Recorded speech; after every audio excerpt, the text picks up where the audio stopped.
Thank you very much for this Cuban cigar. That's fantastic. So first of all, I want to thank you for being here. You have been on the cover 4 times already, and this will be your 5th, which obviously is a record. But to us, you are an iconic representative of a person who loves cigars. And our 1.7 million readers are going to read it word for word, cover to cover. I wanted to start with something a little basic. How does a person go from being an unknown kid growing up in Austria to a world champion bodybuilder, to a superstar movie actor, to the governor of the largest state in the United States, and today have become such a famous, successful person? How does that happen? Well, there are a lot of elements that play into that. There is the element of being a very driven person and always having a clear vision of where I wanted to go. And there is the element of upbringing, which is that after the Second World War, my upbringing was very, very strict, and I had a very tough father that was sometimes physical and smacked us around. And so I wanted to escape from that home. So that had something to do with that, creating that fire in the belly. And then it had something to do with America, because none of it I would have been able to enjoy, and none of the successes would have happened if I wouldn't have come to America. Imagine if I would have gone to South Africa or to Australia or to China or to Russia or wherever it is, it wouldn't have happened.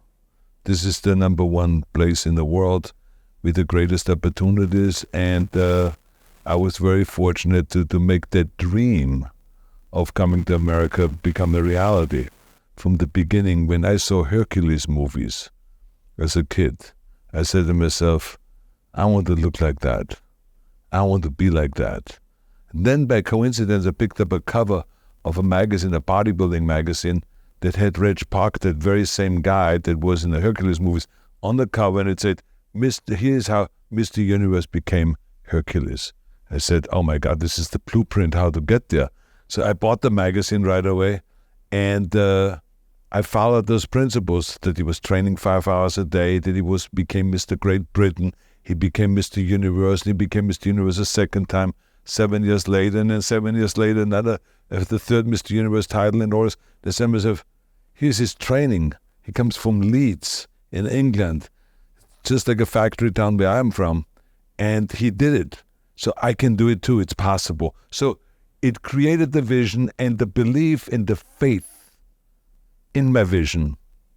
And that's why I talk about this in my book a lot, is about creating your vision, creating your dream, creating your kind of like go where you want to go. And then it will inspire you and motivate you then to go and to put the work into it. And so I had the training program there from Reg Park and all those things, and I followed this training program. I did the 5 hours a day, and I made it. And I became with the age of 20, I became the youngest Mr. Universe ever. And I learned, if you have a vision and if you don't listen to the naysayers, and if you work your ass off, then you can make it.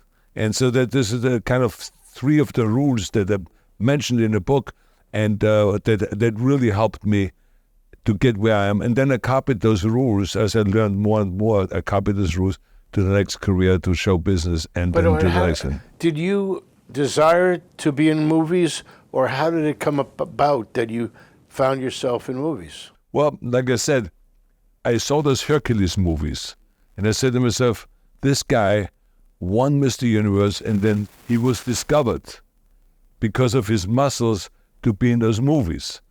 And so I said to myself, I maybe can do the same thing. I will become a world champion in bodybuilding, and then I can be in the movies. So I said to myself, I'll go to Los Angeles. That's where I need to go. Then I can go and become the greatest bodybuilder, And then, just like Reg Park and Steve Reeves, I can get into movies. The only problem was that when I came to America, and when I became the greatest bodybuilder of all times, in the 70s, all of a sudden, muscle men were not in. So the agents, when I asked an agent to represent me, says, Arnold, are you crazy? This is the people of your size. You weigh 250 pounds. I says, it's too big. No one wants you in a movie. The Hercules movies are out. Then I went to studio producers and studio executives, and they said, forget about it. It's not going to happen. Forget about it? Forget about it. You're never going to be a leading man. It's not going to happen. You know, this is Dustin Hoffman is in now, Al Pacino, Woody Allen. It's all guys that are little guys, small guys. He says big guys are not needed today anymore. The 60s are over. The Hercules movies era is over. It's not going to happen. He says, why don't you just go and get and build a health food store, something like that, or a gymnasium, that we can help you with that, but not with being an actor. So what was the great break that you went from being an actor in movies to a superstar in movies? Well, first of all, what was important to me was that I believed 100%, just like in bodybuilding, that I could see it, me being another Clint Eastwood.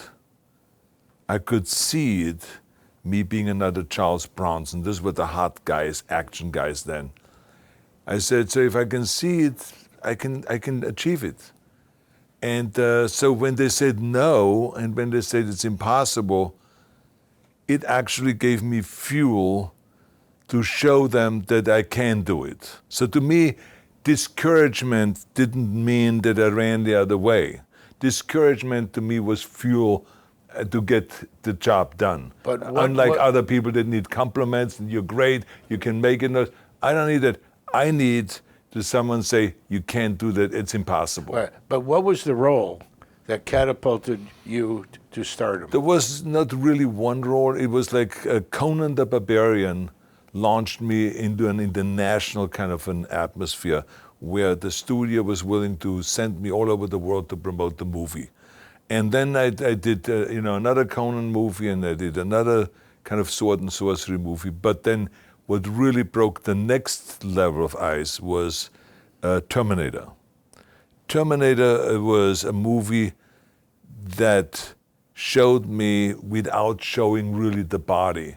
So this was kind of the first movie where I didn't have to kind of strip down and show continuously my body like in the Conan movies. So when people saw that, and the movie becomes so successful, one of the top 10 movies of the year, Terminator 1, and then they make a Terminator 2, and then that went through the roof and became the most successful movie of the year and all this stuff. People then started offering me regular parts as an action hero. So then I started getting offered movies like Commando, Predator, Running Man, Raw Deal, the list went on and on, Total Recall, and so on and so forth. And all of those movies became more and more successful. And then all of a sudden, I was like among those few action heroes that made a lot of money in the box office and was a reliable kind of source of income for the studios. And so I got hired over and over to do more and more action movies. The only thing was that my dreams changed a lot of times. So from going from action hero, then all of a sudden it was to become a comedic kind of a hero, and to do comedies and to do action and comedy and combine the two. So I tried to figure out how to do that. So again, the studio said, are you crazy? We are making all this money with you with action movies. Why would we go and offer you a comedy? It's crazy. And they said, well, I think I can do it. And they said, no, forget it. Luckily, I found this guy, Ivan Reitman, who just finished directing and came out with a successful movie, Ghostbusters. And he was the director of that movie. And he said to me, I believe in you. I'm going to develop for you a project that will be very funny and where we can use the action and also the comedy. And we got Danny DeVito and we did Twins. Which was such a great movie. I know. So that became actually more successful than all of my action movies together. I mean, it was like every one of my action movies made shy of 100 million. And the twins made 128 million. The first movie that ever made over 100 million for me in the box office. So now everyone started offering me comedy. Then they did, the Kindergarten Cop. Then they did True Lies. They did Junior and all those movies. As an aside, Danny was on the cover of Cigar a long time ago, but a great guy. Great guy. So we blink. You now have your second career. Now all of a sudden you're in politics. What would make you even think about, when you have so much rolling for you, that you want to go into public service, and lo and behold, you're the governor of the largest state in the United States?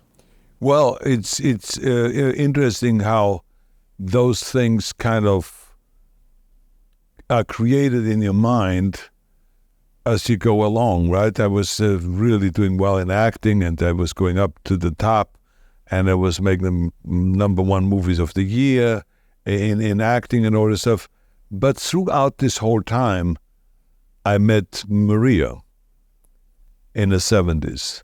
And she brought me home to her family, which was the Shriver family, the Kennedy family, and all of that. And there I heard all the time dialogue about, public service and about Special Olympics, about helping kids, helping people with their health care, helping people that are not having enough money to get legal aid, to the poor, and all issues. And I said to myself, I never thought about any of that. This is crazy. I mean, this is like unbelievable that they have people that dedicate themselves to just how to help other people. That's really a great business to be in. And so I got more and more fascinated with that idea. And not that I wanted to get in that direction, but I found it fascinating, and I started reading up on it and more into research. And then then I got into the Special Olympics. I became the international coach in weight training for the Special Olympians. And then President Bush appointed me to be the chairman of the President's Council on Fitness. Then through that, I then learned there is such a thing as after-school programs, and I started looking into that and realized that we need more after-school programs, so I started creating an organization. And so actually what I realized was this is addictive to help other people, which is not something that was in my vision at all. It's addictive that really feels great when you go home at night and you feel like you've helped so many people, rather than just dealing with yourself and helping yourself. So I thought it was great. So I think one thing led to the next. So I was involved in the Special Olympics and President's Council, Fitness, after-school programs. So when then the recall election came up in California, I said to myself, wouldn't it be cool to just actually dedicate your whole life to just serving a state? And so I jumped into the race for running for governor. Did you jump in on your own, or did somebody say to you, why don't you consider running? From the 70s on already, people said to me, you should run for governor. And I don't know why, because I had no interest in politics at that point at all, other than being a disciple of Nixon. And, having listened to Nixon during the 1968 campaign, when he campaigned against Humphrey. And I just came to this country, and I had this friend of mine, he could sit there in front of the TV and translate for me the discussions that were going on between Nixon and also Humphrey. And so I became kind of a Republican because of Nixon. I liked his philosophy and everything like this.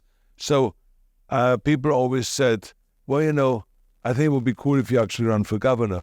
And I remember when I finally met President Nixon in the 80s, and because I was a big admirer of his, and I went to his library a lot of times, to the Nixon library. And one time he invited me to come down, and then out of nowhere, he tells me that I should give a speech. But this was like from 1 minute to the next. I was standing there with him, and he's introducing me and says, Arnold, why don't you say a few words? And I was like, oh, Jesus. But somehow I just recalled this image. I should just explain how I became a Nixon fan. And I talked about his campaign, his presidential campaign, and blah, blah, blah, and all this stuff, and talked about that for around 10 minutes. And he then came up to me afterwards and he said to me, he took me in his office and he says, you should run for governor. You have the thing that it takes. He says, you have the improvisation art down. He says, you're very good at communicating with the people, connecting with the people. He says, you have it all. You should become governor of the state of California. So there was another one of those things where I didn't even think about it. So people mention it a lot of times. But at one point when the recall happened, I said, this is perfect because I'm not a right wing. I'm not a left wing. I'm in the middle. So I said to myself, that doesn't play well in California with the primaries because you have to be really to the right as a Republican. So I said to myself, here's perfect. There's a recall election. There will be no primaries. There will be no problem. I can go directly to the people and I can go and win. All I have to do is tell them my plan and be convincing. And that's exactly what I did. There was Gray Davis who ran against me. He had out there Bill Clinton campaigning for him, Al Gore campaigning for him, John Kerry campaigning for me. All of those guys came out to campaign for him, and I didn't have anybody.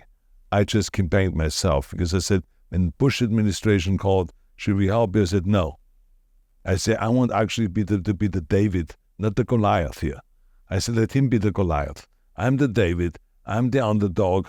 It's just between me and the voters. And so this is exactly what I did. I just changed the whole thing so that I always said to people when the press asked me, do you have Bush come out? Do you have some of the Republicans? I said, no. I said, it's between me and the voters. I'm going to talk to the voters and I'm going to tell them, you don't want to have blackouts all the time. You don't want to have a state that is in deficit all the time. You don't want to have the traffic jams all the time. You don't want to have someone that is not into building infrastructure and rebuilding California and blah, blah, blah. So anyway, I went to the people, gave them that message, and I won. So when was the moment? Was it the election night? Was it when you went to Sacramento? When you were by yourself, looking in the mirror, saying, is this possible? Did this really happen to me? When did you, what was your high moment after you were elected? I tell you that when you are jumping on that train to get elected, you have no time to think other than I got to win, I got to read the speeches, I got to communicate, I got to do this interview, I got to do this, got to 24 hours a day. It's just 2 months.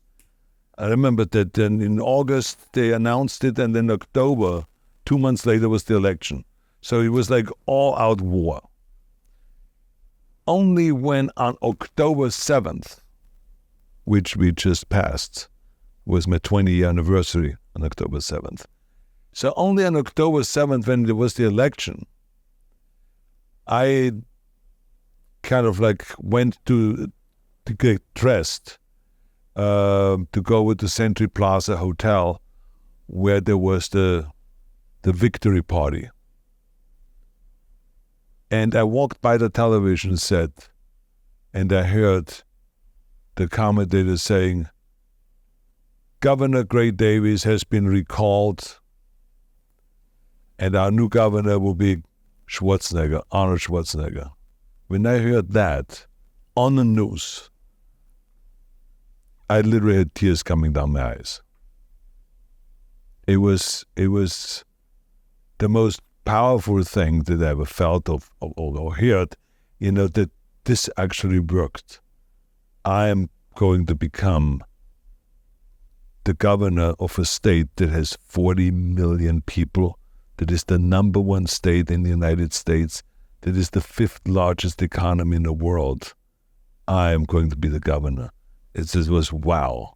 It's like it's one thing to chase something, but it's another thing to actually experience it.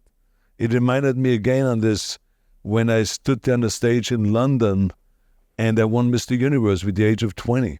And I was there and I saw this vision of where Reg Park won his Mr. Universe title, that I'm standing there and looking around and they're giving me the trophy.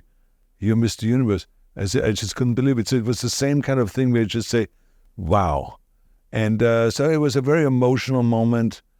And it was also a moment where I recognized the fact, once again, that I could have never done that alone. And that's why I always tell people, you can call me anything you want, but don't call me a self-made man. Because there were 5.8 million people that voted for me to be governor. These people made me governor. So there's 5.8 million people right there. And there's all these people, Joe Weider, that brought me to this country, that was the publisher of the muscle magazines, and there were the training partners that were there, there were the acting coaches, there were the stunt guys that were there that made me shine on the screen and all this. So there's so many millions of people that helped me be where I am today.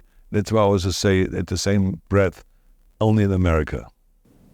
Well, on that same line of thinking, you probably haven't read today's paper. There was an amendment passed to change the Constitution so that now you don't have to be born in America to become president.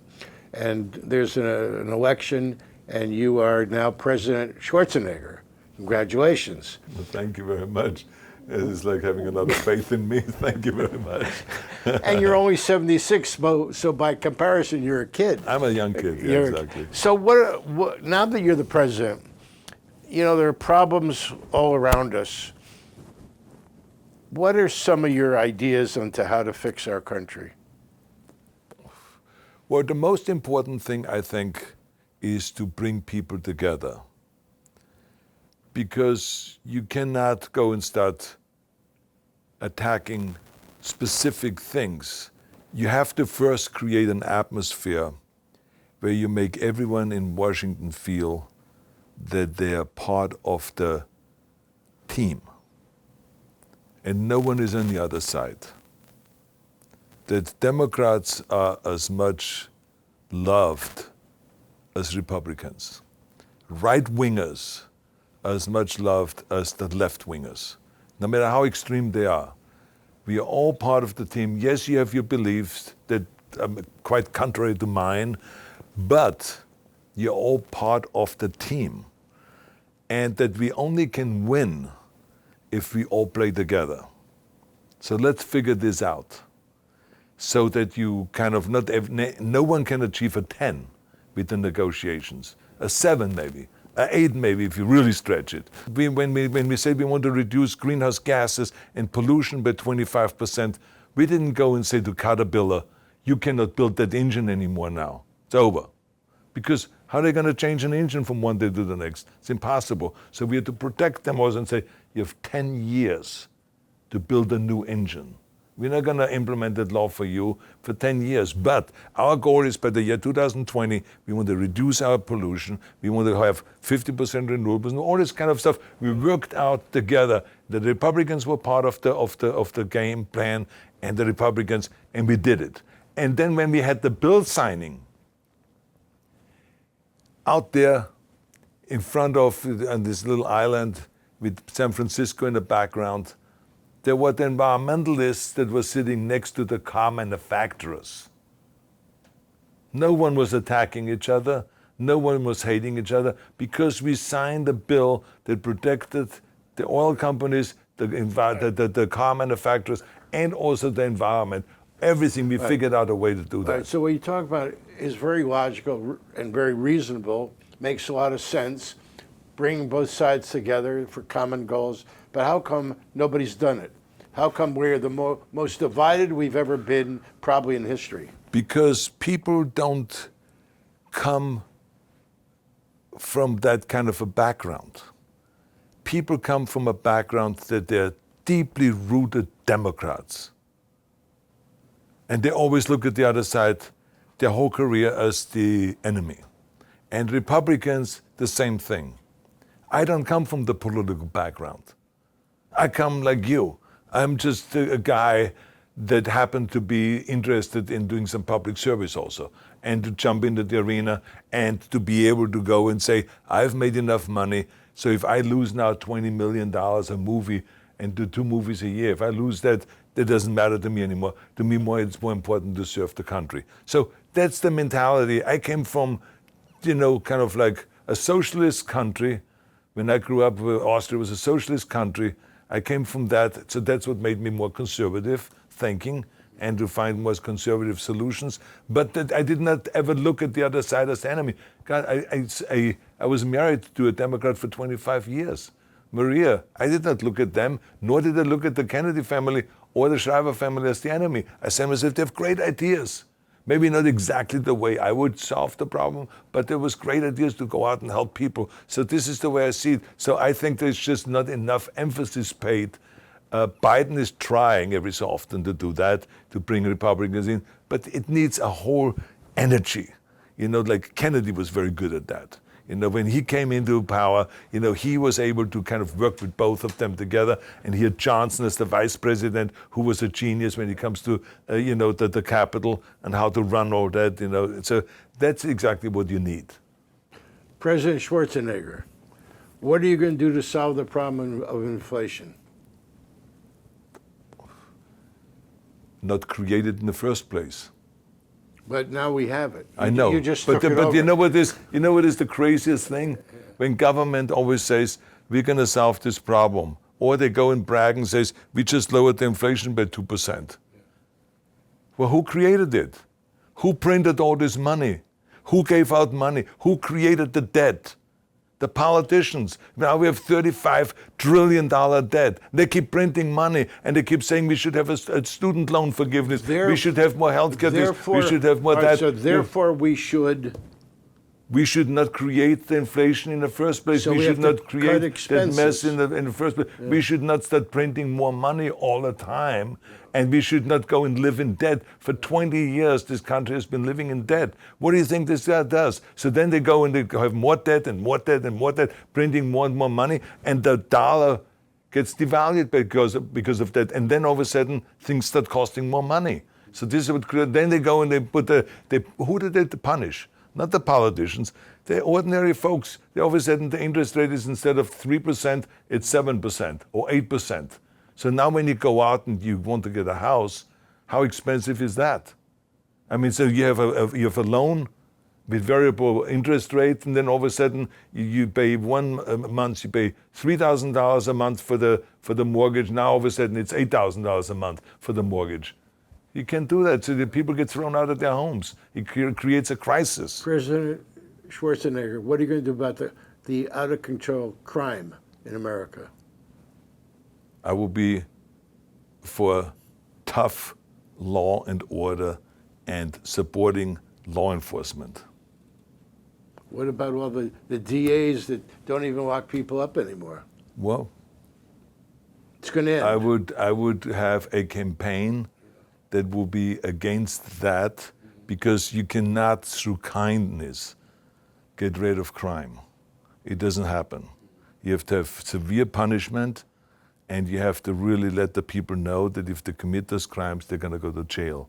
But all of these liberal kind of attitudes that are going on in those cities now has backfired in a big way, because we see the crime going up, we see the killings going up, the homicides. I mean, it is chaos in some of those big cities. If you look to Chicago, Los Angeles, San Francisco, Baltimore, you go to Washington, D.C., I mean, the capital of the United States is under siege. I mean, it's like, it's ridiculous of what's going on in these places, and they don't have enough law enforcement, and then there's some people running around even talking about defunding the police. Yes, we all recognize the police makes mistakes. Yes, we all have to recognize that there's brutality sometimes in the police force. We have to recognize that, and we have to weed that out, and we have to go after those kind of problems. But you cannot go and defund the police, and you cannot go all of a sudden and make the police the enemy of everything. No, the criminals always will be the enemy. And the law enforcement is always the ones that are straightening things out and keep things within the law and order. The southern border, the border wall, immigration, what are you going to do about that? Is it a problem? It's a major problem. And this problem, remember, I was governor and sent our troops to the border. We helped the Bush administration, we sent 1,000 troops to the border and to help them patrol the border. I think it has been a disaster since the late 80s. And I don't know why the politicians, again, Democrats and Republicans, can get together and solve this problem. We now have many threats outside the United States. And when the problem with Ukraine started, you produced a video where you wanted to talk to the people of Russia and the military of Russia, as it was written, which was very compelling and very emotional. Why did you do it, and did it help? You know,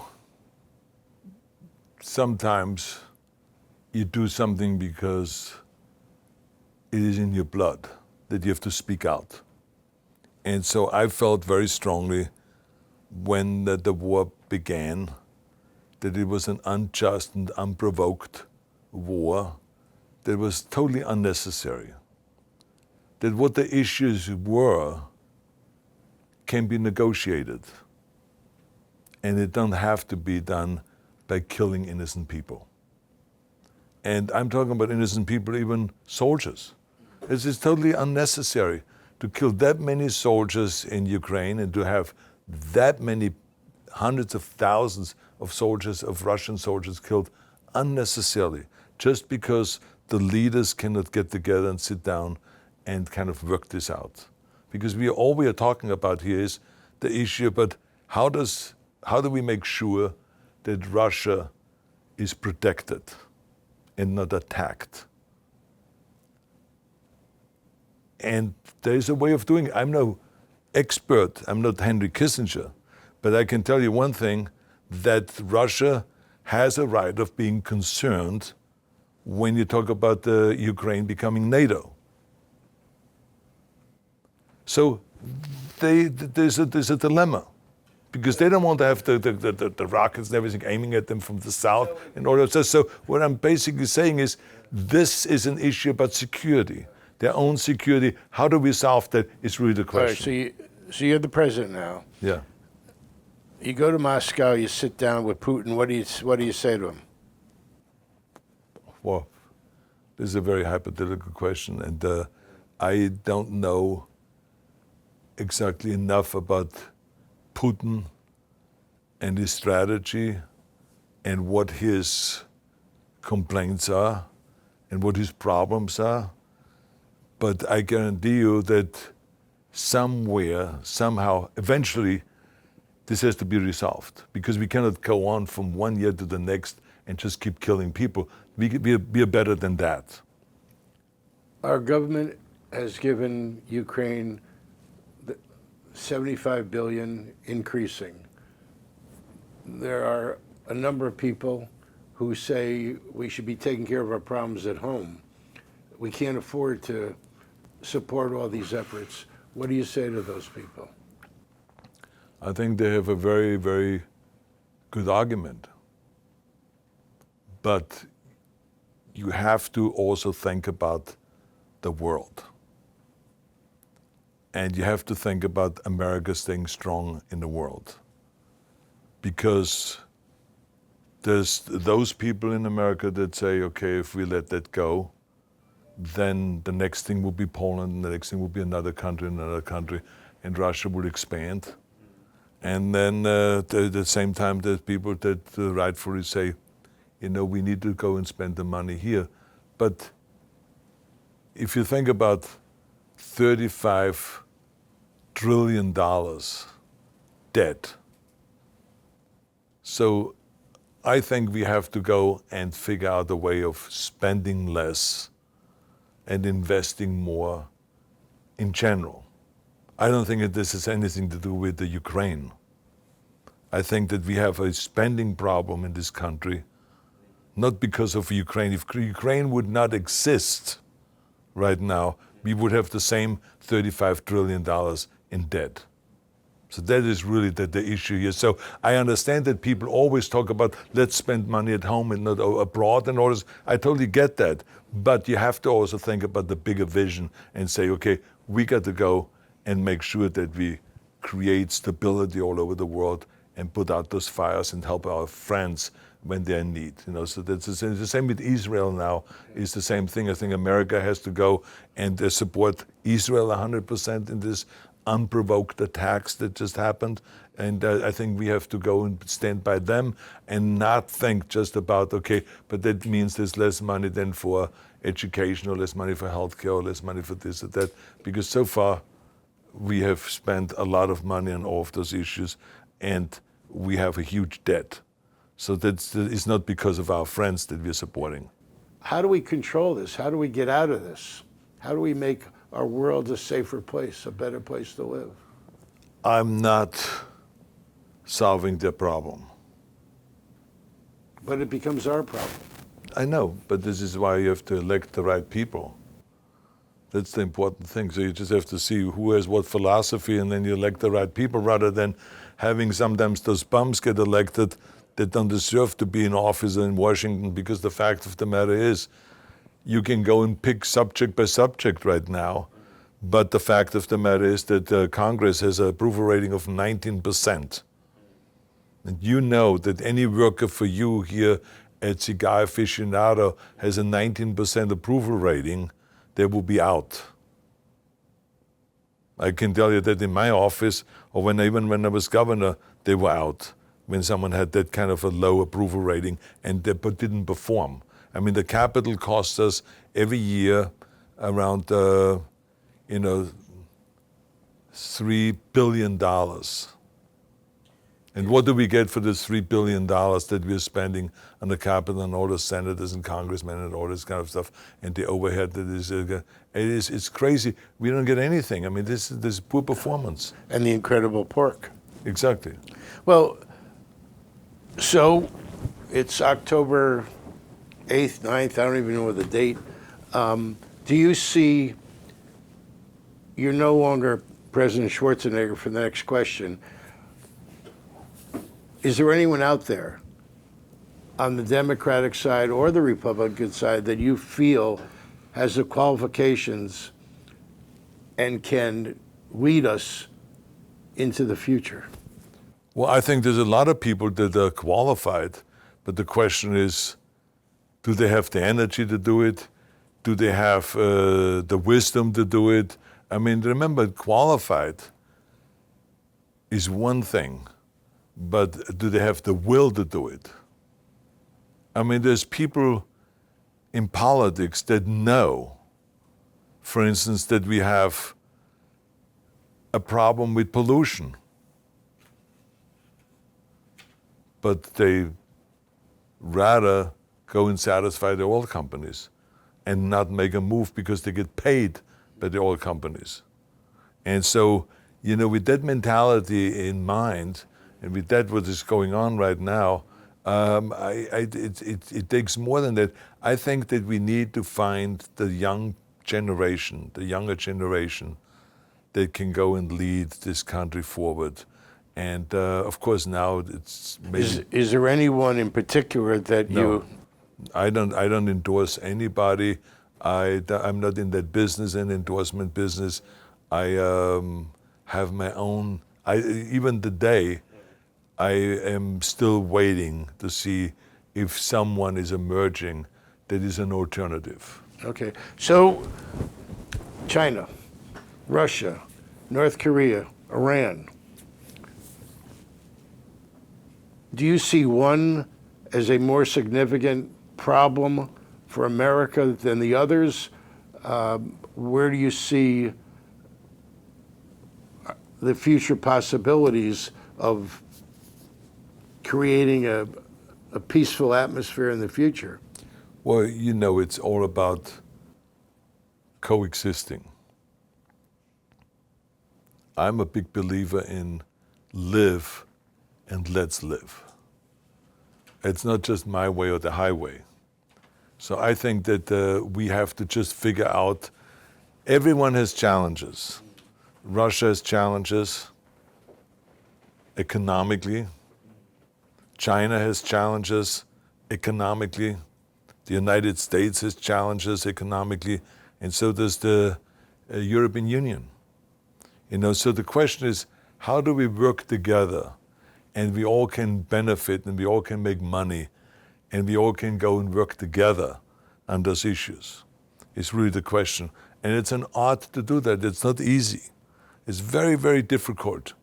But one thing we should know is that we got to kind of understand each other's problems. We got to understand China's problems. China got to understand our problems.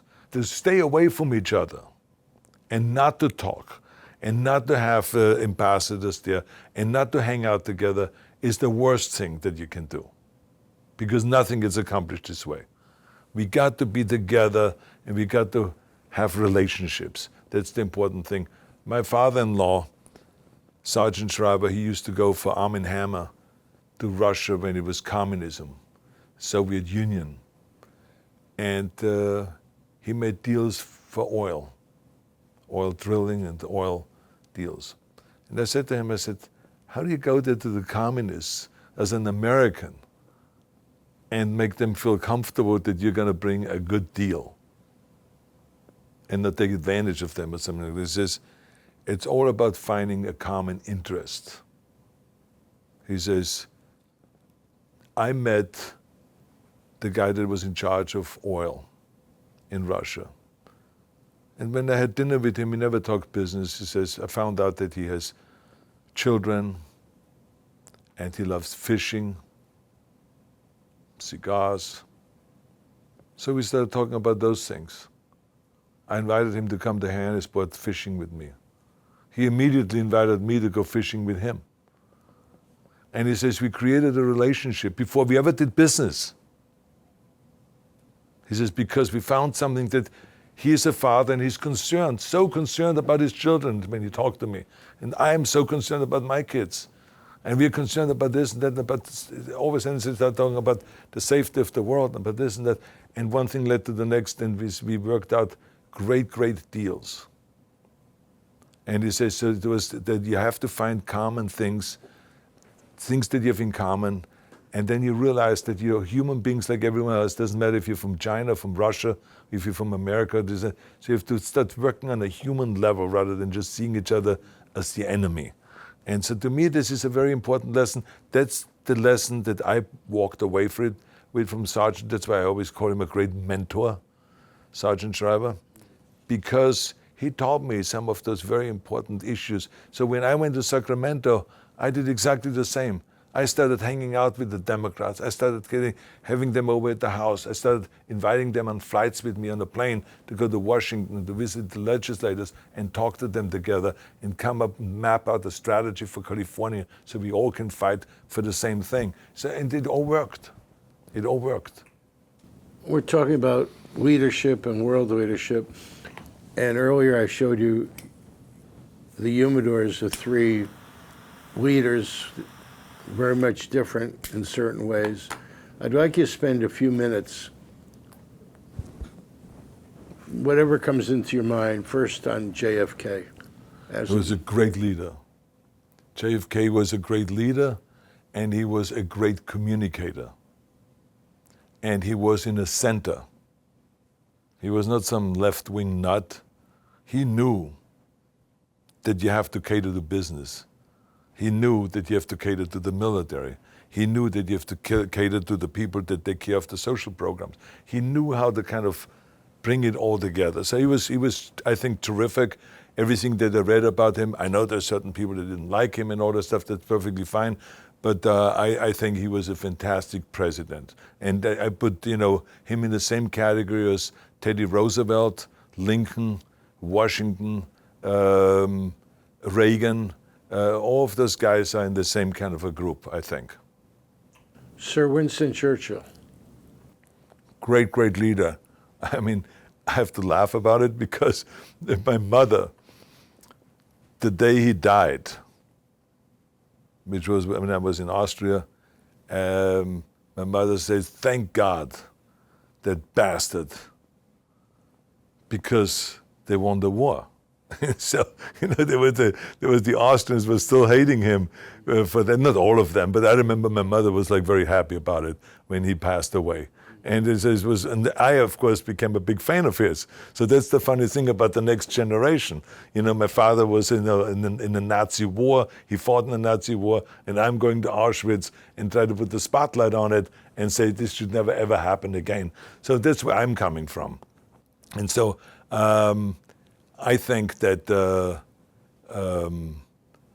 these were great leaders, and I hope that eventually we get those kind of leaders back, that we have another kind of generation of leaders like that can really bring the world together. Yes, they had their problems. Remember, Reagan, he had a huge challenge taking over after the Carter administration to bring inflation under control, talking about a master of making inflation come under control, and to bring employment back, and to make the businesses boom again, and to bring the economy back, and all this. It's an unbelievable kind of a sensitive balancing act to do that.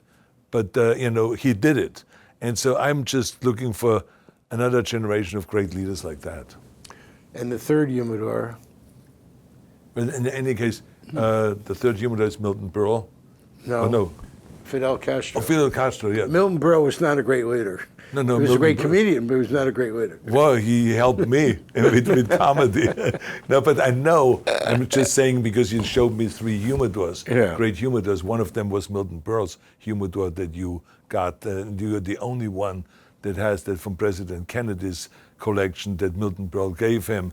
And I think the whole cigar world knows that you have that exclusive on that thing. But yes, you have others. You have one that you showed me also, Fidel Castro. I mean, Fidel Castro was, a dictator.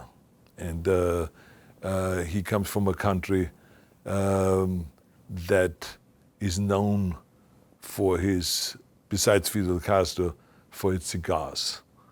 And so I think you have been to Cuba probably more often than I have. I've been there only twice. And one time I was there when my wife was there, interviewing Fidel Castro for her show, for a morning news show. And another time I went there with her just to visit. And both times I had the opportunity to go to the cigar factories and to tour the cigar factories and to really watch them roll the cigars and read the news every morning to the people that roll the cigars. There was someone up there on the stage reading the news and all that stuff. And so it was great to see all of that and to see the great humidors that they're building and to see the great cigars that they're rolling there. And you learn a lot about the cigar business and about, what makes a great cigar and the importance of the right soil and the right weather and the right humidity and the way you treat the leaves when they get cut and how you hang them up and dry them and blah, blah, blah, and how you roll them and how you choose the leaves from a good leaf to a bad leaf, one without veins in it, the veins in it, the thin silk kind of wrappers around it and all that stuff. You're having dinner with Fidel Castro, smoking a cigar. You're this close from him. What do you want to say to him?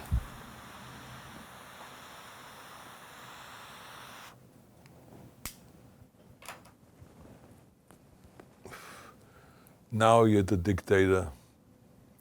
Create a democracy.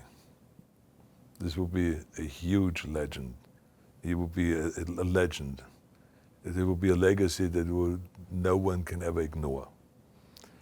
Because I understand that how he wanted to overthrow the country because it was not fair and it didn't really help the poor. It was all for the rich and all that stuff. I understand all that. But then at a certain point you have to go and say, that's maybe not the direction that we want to stay in. This was good for right now to get to that position, but I think that we should create a democracy. You've been to Cuba, you've met the Cuban people. What are your feelings about the embargo? I hate embargoes. I always feel that the world should be the trading place. So why is it 60 years later we still have an embargo with our neighbor?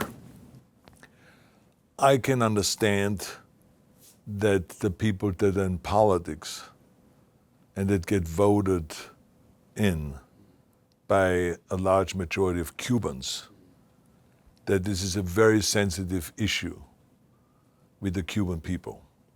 I mean, you have to understand that they were chased out of their homes, and the Cuban people have been tortured and they've been killed, and their homes have been taken away from them. So they escaped and came over here. Their children are growing up over here. They will always look at that regime as an evil regime. And therefore, let's not go and take anything from them. Let's never bring the cigars in. So I totally understand that. I'm just talking about from a cigar smoking point of view and from an economic point of view. I always think that the world is the trading place and we should not kind of put embargoes on things. If we have a problem with Iranians, it doesn't mean that we should have an embargo on Persian rugs or something like that.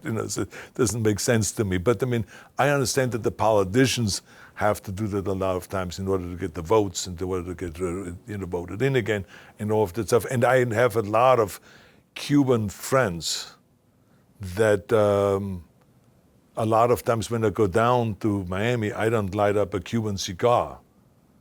I light up one from the Dominican Republic because I don't want to throw it in their face and say, look, I don't care the way you feel, because I do care the way they feel. And I feel really sad that this kind of a history has happened to them. And, so we have to be understanding and meet somewhere in the middle. But I mean, to me, I like Cuban cigars, and I have been smoking them my whole life. I ride along with Dominican cigars and all kinds of other Nicaraguan cigars and all that stuff. So, I see it in a different way. I mean, I'm not an elected official, so I don't have to really represent them. Well, speaking about cigars, Winston Churchill always had a cigar, and now you're having dinner with him, and you're having a cigar. What do you want to say to him? Winston, I love you, and I tell you why. Not only because you're a great politician, and you were a great leader during the Second World War, the great negotiator, but you have good taste with cigars, and you're a great painter. I love your art. I love your art. And the key thing is that everyone should learn from your situation is that everyone told you no. Forget it. It can't be done. You're wrong. And you proved them that they were wrong. He did it. He fought Hitler. He went all out. He put everything on the line, and then later on as a politician, he was like Eisenhower, who was, the big warrior, but then he went into politics and then he became prime minister. So, I mean, he was a jewel. All right. You're now having dinner with JFK.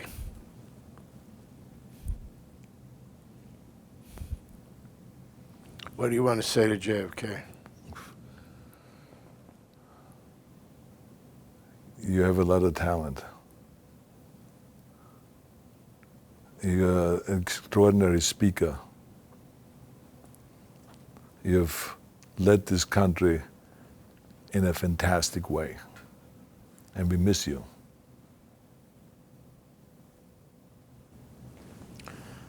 Wow. Those are very interesting responses. For the readers of Cigar Aficionado, when did you first become introduced to cigars, and what experience do you remember in the beginning as to why you gravitated toward it? I think that I was introduced to bogus, cheap cigars back in Munich in the beer hall when they handed out those Virginias, with the straw coming out on one side and the cigar. This is what they handed out there in the beer hall. And we every so often smoked it. We was 19 years old, and we kind of felt like grown-ups, even though I was a kid still. And then later on, when I did Conan the Barbarian, John Milius, the director of the Conan movie, was a big cigar smoker. He loved the Monte Cristo #2. As a matter of fact, part of his deal to make a movie, to direct a movie, was to get so and so many boxes a week directly sent from Switzerland. And so he shared them with me on a set. But simultaneously, as that was going on, I was dating Maria. And Maria, when she took me home, her father, after dinner, would take me downstairs. And he said to me, he says, come with me. And he always had a little cough in between, like, come on out, let's go downstairs. Let's go downstairs, I'll show you something. And he would go downstairs and he would pour out the cigars. And he would give me a cigar and he says, I don't know if you're man enough to smoke that. So of course, and I'm dating his daughter, of course I wanted to show if the bodybuilding and the muscles didn't make him convinced to be that I'm a man enough, I don't know. And maybe I have to smoke a cigar. So anyway, so we lit one up. This was back in '78, before I started smoking with Milius. And I smoked one. And then a month later, we would get together again. And now I would go out and get a cigar because I have to kind of like pay him back for the cigar. He told you not to inhale it though, right? Yeah, of course. Yeah. Yeah, there was no, I don't think that he thought that I would inhale it, no. Because I was not a cigarette smoker. Yeah. I never was a cigarette smoker. The thing was that I always loved to draw the cigar, and so I was getting together with Sergeant again, and so I went out and found some joint that had Cuban cigars, because a Cuban ambassador came by once every so often and brought cigars and sold it to them. And so that's how I got my Cuban cigars for him also. And so every so often, once a month, we would get together and smoke a cigar. And then on a set, on a Conan set, in 1980, 1981, we would then smoke once a day a cigar that Milius would then share with me after lunch. And it was kind of a great celebration. It was always a money number too. Yeah, exactly. Yeah. So anyway, so it was kind of a something I got into, and then I kept smoking the cigars after that, and I always had a good time. And the funny thing about it was that I always understood people that were complaining about it. Because I said to myself, I understand that no one wants to inhale my crap that I'm blowing out. And so if someone sits next to me on the table, so when I was governor, I would sign a lot of the cigar legislation against, smoking in public, like sitting outside on a patio or inside a restaurant or a public place or anything like that, because I totally understood that we shouldn't be smoking. I found it absurd when I was sitting in an airplane, and on one side of the plane, on Lufthansa, it said smoking. On the other side of the plane, which was right 6 feet away, it said no smoking. I said, how absurd is that? I smelled in the no smoking section the smoke from the smoking section. So it was stupid. So I said to myself, we have to be considerate, and we have to kind of find places where people can smoke, where there's specific room for smoking, or where there's a patio that is for smokers and all that kind of stuff. Ergo, a tent. Yeah, so I'm so happy you mentioned the tent, because the legislators tried to be very cute. And they came to me and they said, well, you're signing this legislation about not smoking in public. We would like to send you a bill that says that you cannot smoke in the Capitol. So I said, well, I'm not smoking in the Capitol. I said, the law says that you have to be 20 feet away from the building. I say, I have an atrium where my office is, and we have measured 20 feet away from the building, from each side of this atrium. I said, we're building a tent. We built a tent that is big enough so we can have inside meetings and everything like that, and we're gonna smoke our cigars in there. And they sent me a bill to forbid smoking in a smoking tent.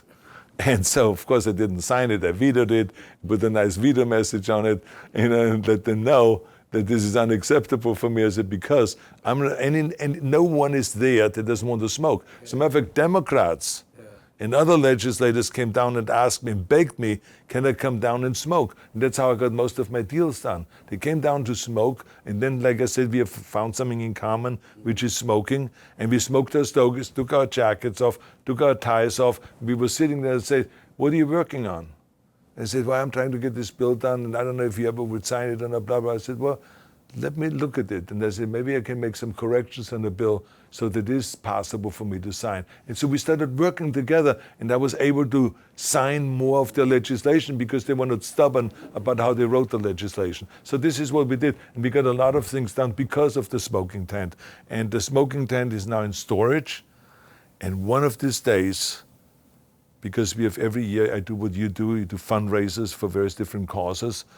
I have had just, on Saturday, we had a fundraiser where we raised $7 million for after-school programs. And I auction off stuff that I have. For instance, I auctioned off the Terminator bike. It was the motorcycle, police motorcycle in Terminator 3. I auctioned off the Terminator jackets and this and that, and all kinds of movie memorabilia and paintings that I own and sculptures that I own. And one of these days I will auction off that cigar tent. So you can bid on it and create your own cigar tent. I'm still paying for the humidor. Yeah, sure. I'm sure you do. So what is your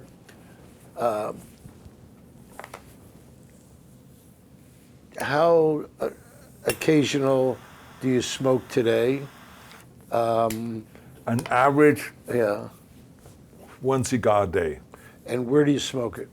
I have a patio at my house where I created after we bought the house.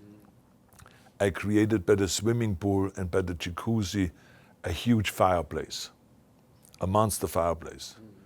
So that the flames are this high and big logs. And we put a roof over it. And there I sit at night, or during the day sometimes, but mostly at night. And I smoke my cigar. I watch TV. There's the TV on above the fireplace. And how do you decide which cigar you're going to smoke each night? You know something? I don't decide. I get on my birthday and Christmas time, I get a lot of times cigars as gifts because people don't know what to give me. They say this guy has everything, but I think cigars would be the right way to go. So they give me an ashtray, or they give me a lighter, or they give me cigars. What do you like? It's like, for instance, one of the cigars that I've enjoyed a lot was Fuentes cigars. That he sends me those very skinny ones. Lancero, I think, what they do, right? Lancero, yeah, Lancero. So it's that shape of cigar. It's a thin cigar, great smoke, easy to draw and stuff like that. And then he sends me others. Then Cuban cigars, people give me as gifts. I smoke those. So it's kind of sometimes they're Monte Cristo, sometimes they're, some other make. It doesn't make any difference. Do you prefer a fat cigar, a thin cigar, a long cigar, a short cigar? I would say a smaller cigar and a thinner cigar I prefer. So almost 30 years ago, you bought a set of golf clubs from JFK. You paid a lot of money. Have you ever once used them? Yes. I'm so happy that you didn't say, did you use them twice? Because I didn't. I had to go and take some pictures with it, and had to go and use it. It is fantastic. You've lived an incredible life, traveled the world, met various people and so forth. What's left? Is there anything left on your bucket list? Well, I am as hungry today as I was 50 years ago. And in my book, Be Useful, I talk about this mountain climber, Hillary, that was the first person to climb Mount Everest. And he climbed up Mount Everest, and after that, the press was waiting for him and asked him when he came back down, what was your feeling when you were up there? What did you think about? And he looked around and said, I'm on the highest mountain in the world. And he said, the only thing that came to my mind was, I saw another peak, which I never saw before. But I saw this other peak, and I said to myself, I wonder what it's like to climb that peak. And he says, that's what I was thinking and mapping out when I came back, how to climb that peak. And so it's not about, when you achieve something, it's not about just sitting on your laurels and say, I made it. Bullshit. What did you make? Nothing. I mean, yeah, you accomplished something just now, but I mean, what's the next thing? So I believe in the philosophy of staying hungry. So every time I climb a peak, I see many other peaks to climb. And so one of the things that you don't know, it takes you in different directions that you never ever have dreamt of. New dreams come up, new visions come up. And to me now, I've found out, for instance, that my talent is, I did not know, is to be a motivator. Someone that makes the impossible possible for people. You know, I noticed it when people trained with me that I sucked them in and they became all champions and all that stuff. Yes, but I mean, I did not know to the extent that now all of a sudden, you know, they made me write this book, be useful. I mean, I never ever thought that I'm going to write a book about motivation and about self-help and all those kind of things at all. But they said, Arnold, your speeches are so effective when you go around the world and you motivate people. Your column, your newsletter that you write every day, this is the positive corner of the internet and all of this stuff. It is so good. It helps me so much. I get so many letters saying, thank you so much for motivating me to get out of bed in the morning. Thank you so much for creating a vision for me. You know, now I'm motivated. So this is my new thing now, is like kind of like help other people. To use all of my talents, my bodybuilding talent, my show business, what I learned in show business, what I learned in the governorship and in public policy and all of this stuff, bring all of this together and help other people. That is what my thing is, helping them helping the world with environmental issues, with healthcare issues, with education issues, with motivational issues and all of this stuff. So I kind of become kind of like the cheerleader and the motivator. So this is kind of my new thing that I'm into, to help as many people as possible. Last question. You've been saying that. No. This is the final question, and think about it before you answer it. Do I have to? Yeah, it's 100 years from now, and there's an encyclopedia listing all the people that have lived. What do you want it to say after Arnold Schwarzenegger? I leave this up to the people. I leave this up to the people what it says. Because I tell you why. It depends really, there's so many directions you can go with that. Because there's people in bodybuilding that would say, oh, he was the bodybuilding legend and he motivated so many millions of people to work out and all this stuff. There's other people who say, oh, he was so great with the environment, he did passed laws and motivated everyone to go and reduce greenhouse gases and pollution, get off fossil fuels. There's other people who would say, you know, he appointed, you know, the most judges, minority judges in California, or whatever it is. There's so many different directions that you can go. I don't really care, as long as they know that I always wanted to make the world a better place, you know, to kind of hand over this world in a better shape than when I inherited it, when I got it, when I grew up. So that is what it is all about. So this is my effort. Not that I'm maybe successful in it, but this is my effort, is to make this a better place, to use all my knowledge, everything that I've learned in the past, and to make people aware of it, that they have the responsibility to not just think about themselves, but to think about others. Because we all have to help each other. When I think of the amount of people that helped me to get where I am today, it is important for me to acknowledge that and to let them know. That's why in my book I list all of the people that were very helpful in my life, so that they know that when you have made it, go and use your power of influence and your knowledge and help others, because there's so many people that need help. That's it. You were great. Thank you. It was a pleasure. Thank you. Thank you. No publication covers the good life and the world of cigars as completely as Cigar Aficionado. Every issue of Cigar Aficionado magazine takes the readers on a voyage featuring exclusive interviews and profiles of some of the world's most intriguing personalities, plus stories on golf, reviews of luxury products and destinations, insights to the country of Cuba, and profiles of cigar industry superstars. Most important, Cigar Aficionado rates hundreds of handmade cigars each year with an incredible database of more than 23,000 cigar reviews. Cigar Aficionado's editors guide you to the highest quality cigars as well as the best values inside cigar shop humidors. There's a reason Cigar Aficionado is the world's most widely read cigar magazine. Take your cigar enjoyment to greater heights and subscribe today at cigaraficionado.com.